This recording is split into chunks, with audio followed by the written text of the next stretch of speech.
গত জুমাতে জনাব আবু তহা আদনান সাহেবের বিষয়ে যে আলোচনা করা হয়েছে সেখানে অনেক ধরনের সমালোচনা এসেছে। বিষয়টা আসলে এখন তালাক পর্যন্ত গড়িয়েছে। এই বিষয়ে কি আমরা এখন চুপ থাকা দরকার না? আসলে আমাদের সবারই উদ্দেশ্য ছিল যে এই পরিবারটা টিকে যাক, কোনো একটা ভাবে স্বামী স্ত্রীর ভুল বোঝাবুঝিটা দূর হয়ে যাক, সংসারটা কোনোভাবে টিকে যাক। এজন্য আমরা যতটুকুন বলেছিলাম, অনেক ক্ষেত্রে আমি নিজেও পরে শুনে দেখলাম যে অনেকটা অতিরঞ্জিত অথবা বাড়াবাড়িমূলক হয়ে গেল কিনা, আরেক ভাইয়ের হক নষ্ট করা হলো কিনা, এই সার্বিক বিষয়গুলো চিন্তা করে আমি নিজে, যারা আমার শ্রোতা রয়েছেন তাদের কাছে আমি নিজে দুঃখ প্রকাশ করছি, ভাইয়ের কাছেও ক্ষমা চাচ্ছি। যেহেতু এখন সংসারটা শেষ, এ বিষয়ে আর কোনো কথা নাই। তলাক হচ্ছে শরীয়তের আবগাদুল হালাল, সবচেয়ে নিকৃষ্ট হালালটা হচ্ছে তলাক। যখন কোনোভাবেই সংসারকে আর মেনটেন করা সম্ভব না, তখন তলাকের বিষয়টা যখন আসে, তলাকই হচ্ছে সমাধান। তো আমরা দেখেছি যে মুফতি আব্দুল মালিক হাফিজাহুল্লাহ ওয়া রাআহ, উনার সামনে, বাংলাদেশের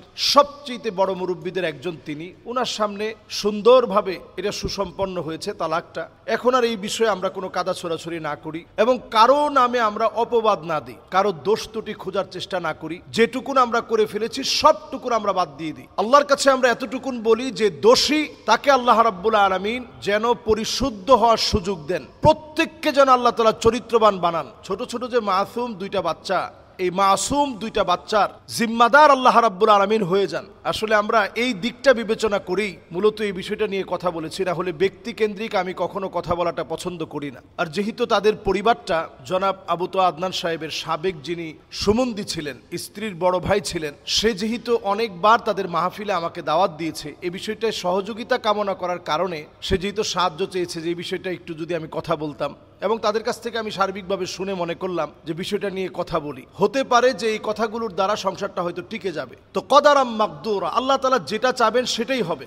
ফাআলুল লিমা ইউরিদ, আমরা শত চেষ্টা করেও অনেক সময় অনেক ভাঙন আমরা ফিরাতে পারবো না। অনেক সময় দেখা যাবে আমাদের সামান্য চেষ্টায় একটা ভাঙন ফিরে যাবে। তো যাই হোক, আমরা উভয় পরিবারের কল্যাণকামী আমরা দোয়া করি। আল্লাহ রাব্বুল আলামিন এই দুই পুরা পরিবারের যে সন্তান আল্লাহ তাআলা দিয়েছেন, এই সন্তানদের আল্লাহ তাআলা যেন জামিনদার হয়ে যায়। এই সন্তানদের জন্য আল্লাহ রাব্বুল আলামিন যেন রহমতের চাদর বিছিয়ে দেয় এবং আমরা কাদা ছড়াছড়ি একেবারে বন্ধ করে দেই। বাংলাদেশে এখন অত্যন্ত গুরুত্বপূর্ণ অনেক ইস্যু রয়েছে, যেই ইস্যুগুলোতে এখন আমাদের মনোযোগী হওয়া প্রয়োজন। আর সত্য একদিন উদ্ভাসিত হবে, তখন কে অপরাধী এটা আমরা অটোমেটিক্যালি বিষয়টা বুঝবো। সত্য উদ্ভাসিত হওয়ার আগে আমরা কাউকে ব্লেম না দিই, অপরাধী না বানাই। যেটুকু আমরা করে ফেলেছি আল্লাহর কাছে আমরা ক্ষমা চাই। আল্লাহ তাআলা যেন আমাদেরকে মাফ করে দেন। আসসালামু আলাইকুম ওয়া রাহমাতুল্লাহি ওয়া বারাকাতুহু।